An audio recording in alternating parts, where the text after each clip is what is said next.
Pas à pas, les pompiers continuent ce matin leur combat face aux flammes. Depuis moins de 24 heures, les départs de feu se sont multipliés en Haute-Corse, poussés par les vents violents de la tempête Chiara. À la pointe du Cap Corse, on a relevé des rafales à 219 km/h.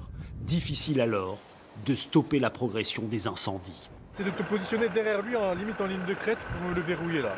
Et tu me le tiens là, mais on ne sait même pas s'il va remonter vers là. Le vent, il bouge souvent et il nous le repousse vers le flanc droit. Durant la nuit, la centaine de pompiers mobilisés sur le feu du défilé du Lancône ont voulu bloquer le brasier. Impossible d'arrêter en mur de flammes.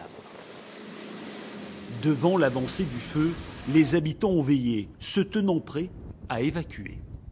Je pense qu'il va descendre vers la plaine, parce que le vent est favorable. Ici, c'est un endroit où tous les ans le feu y est, plus ou moins important, mais tous les ans il brûle. Sont les moyens aériens cloués au sol, les secours protègent en priorité les habitations. La population est inquiète. C'est fou qu'on en soit là en février, et il n'a pas plu depuis 3 à 4 semaines maintenant. Les pompiers ont carrément fait venir des renforts, ils avaient prévu le coup parce que justement il pleut pas assez, c'est fou. Moi j'ai la maison un peu plus bas, c'est pour ça là je viens voir un peu les voisins, voir comment ça se passe, mais bon là de toute façon on est un peu impuissant devant la situation, pas grand chose à faire.